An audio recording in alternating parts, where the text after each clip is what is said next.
Gold, trusted gold buyers. మీరు తాకట్టు పెట్టిన బంగారాన్ని విడిపించి ఈ రోజు ఉన్న మార్కెట్ ధరకు కొనబడను.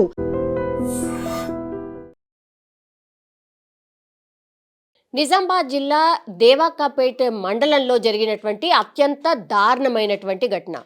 ఈయన మోహన్, ఈయన పేరు వచ్చేసి మోహన్. ఈయన ఎంత తాగుడికి బానిస అయిపోయిండు అని అంటే, కుటుంబమా లేకపోతే ఇంకోట అసలు కనీసం గుర్తు రానంతగా తాగి, ఆ తర్వాత ఈ మోహన్ అనేటైనకి 2 భార్యలు. వాళ్ళ పేరు వచ్చేసి కవిత, సంగీత. అది వాళ్ళు అక్కా చెల్లెలు. వాళ్ళిద్దరిని కూడా మ్యారేజ్ చేసుకున్నాడు ఈ మోహన్ అనేటైన. ఈయన పూర్తిగా మద్యానికి బానిస అయిపోయి రోజు తాగి రావడం, ఆ తర్వాత తిట్టడం, కొట్టడం చేసేవాడు అని స్థానికులు చెప్తున్నటువంటి మాట. ఇక భరించలేకపోయినరు. ఇద్దరు భార్యలు కూడా అక్కా చెల్లెళ్ళు కావడం ఒకటి, ఆ తర్వాత రోజు వేధించడం ఎంత భయంకరంగా చేసేవాడంటే కొట్టడం, తిట్టడం, ఆ చుట్టుపక్కల వాళ్ళకు మొత్తంగా కూడా ఒక న్యూసెన్స్ లాగా అయిపోయేది. దీంతో భరించిండ్రు, ఇక లాభం లేదు అనుకున్నారు. నిన్న మద్యం మత్తులో ఆయన వచ్చి బయట ఉన్నటువంటి కుర్చీలో కూర్చొని ఇదే సంగీత అట్లాగే ఈమె కవిత, ఈ 2 అక్కా చెల్లెలు అంటే ఈ భార్యలిద్దరిని వేధించడం, తిట్టడం, కొట్టడం, గట్టిగా అరవడం స్టార్ట్ చేశాడు. దీంతో భరించలేకపోయినరు. వీళ్ళిద్దరు కూడా ఆల్రెడీ డిసైడ్ అయిపోయారు, ఖచ్చితంగా ఇతన్ని చంపేయాలి అని.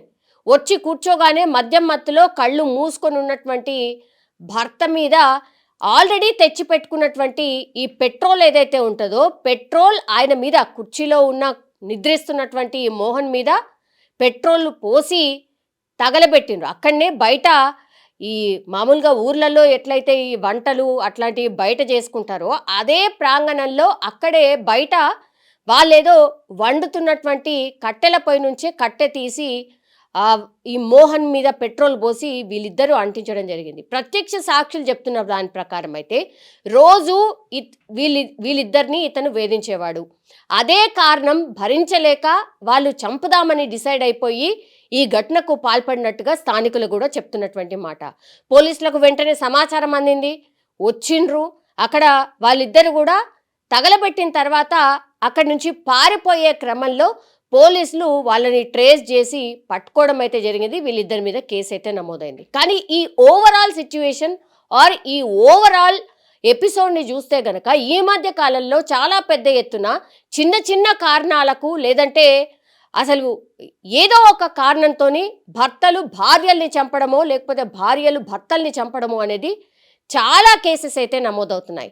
ఇది ఇప్పుడు నిజామాబాద్ వ్యాప్తంగా ఒక కలకలం అయితే క్రియేట్ చేస్తోంది. బికాజ్ ఇద్దరూ కలిసి భర్తని అత్యంత దారుణంగా పెట్రోల్ పోసి అందరూ చూస్తుండగానే, ఆల్మోస్ట్ ఇక అది నిన్న సాయంత్రం పూట కాబట్టి అందరూ మెలకున్నటువంటి పరిస్థితి. ఏదో దాచిపెట్టో లేకపోతే తెలియకుండా ఉండడానికో చేసినటువంటి కాదు. అతని మీద ఉన్నటువంటి కోపాన్ని వాళ్ళు బహిరంగంగానే ఆయన మీద చూపించినట్టు లెక్క. హత్య చేస్తున్నామని తెలిసి చేస్తున్నటువంటి లెక్క. ఇట్లాంటి కోణాలు ఇట్లాంటి కారణాల వల్ల ఈ మరణాలు సంభవించడం అనుకోండి, లేకపోతే హత్యలు చేయడం అనుకోండి, ఈ మధ్య కాలంలో చాలా పెద్ద ఎత్తున నమోదవుతున్నటువంటి సిచ్యువేషన్. ఇప్పుడు ఇయర్ ఎండ్లో ఎప్పుడైతే ఈ క్రైమ్కి సంబంధించిన పర్సంటేజ్ ఎంత అని చూసుకున్నప్పుడు డెఫినెట్లీ ఈ ఇయర్లో క్రైమ్ రేట్ అత్యంత భయంకరంగా పెరిగిపోయింది అని ఈ మధ్య కాలంలో వస్తున్నటువంటి వార్తలే ఒక రుజువు అనుకోవచ్చు. 2025 చాలా దారుణాలు, చాలా క్రైమ్ రేట్ అయితే పెరిగినటువంటి సిచ్యువేషనే మనం చూస్తూ ఉన్నాం. ఇది ఆందోళన కలిగిస్తోంది. పోలీసులు ఎంత అవగాహన కల్పిస్తున్నా, ఎంత మేర వాళ్ళకి అంటే నేరం నుంచి అంటే నేరం వైపు వెళ్లకుండా ఉండడానికి ఎన్ని అవగాహన కార్యక్రమాలు చేపట్టినా సరే క్రైమ్ రేట్ పెరుగుతోంది. ఇది కొంత ఆందోళన కలిగిస్తున్నటువంటి అంశం. ఒక రకంగా ఇప్పుడు నిజామాబాద్లో జరిగినటువంటి ఘటన ఈ 2025 సంవత్సరంలో అంటే వెరీ కామన్గా అయిపోయినాయి. ఈ మధ్యకాలంలో చాలా పెద్ద ఎత్తున జరుగుతున్నాయి కాబట్టి వెరీ కామన్ ఘటనగా మారిపోయినటువంటి సిచ్యువేషన్. చాలామంది ఎక్స్పర్ట్స్ కూడా అదే చెప్తున్నారు. ఇది చాలా ఆందోళనకరం. చాలామంది అసలు పెళ్ళిళ్ళే చేసుకోవడానికి ముందుకు రావట్లేదు. ఏ కారణమైనా కావచ్చు, చదువుకున్న వాళ్ళ చదువుకోని వాళ్ళ అనేది ఏమీ తేడా లేకుండా ఇట్లా మర్డర్లు చేయడం కావచ్చు, విడాకుల సంఖ్య పెరుగుతోంది అన్నటువంటి ఆందోళన మాత్రం ఎక్స్పర్ట్స్ అయితే వ్యక్తం చేస్తున్నటువంటి సిచ్యువేషన్. ఒక్క రకంగా ఇప్పుడు నిజామాబాద్లో 2 భార్యలు కలిసి ఒక భర్తను చంపాడు అన్నటువంటి వార్త ఇప్పుడు కలకలం అయితే క్రియేట్ చేస్తోంది. నిజంగా ప్రస్తుతం ఉన్నటువంటి సమాజం దేనికి ప్రయారిటీ ఇస్తుంది? ఆర్థిక సంబంధాల చుట్టూ మాత్రమే తిరుగుతోంది. మళ్ళీ ఎన్నికలంగానే చాలా విరక్తి కలుగుతున్నాం. మంచి అనిపిస్తుంది కదా, లేడీస్ కూడా ఛాలెంజింగ్ జాబ్స్ చేసినప్పుడు చాలా బాగుంటది. ట్రాఫిక్ అసిస్టెంట్స్ గా నియమించిన ట్రాన్స్జెండర్స్ అందరితో సాల్యూట్ చేయించుకుంటున్నారు. ఫుడ్ డెలివరీ ఇవ్వటానికి వెళ్ళినటువంటి డెలివరీ బాయ్ అనిల్ పై కళ్ళ ముందు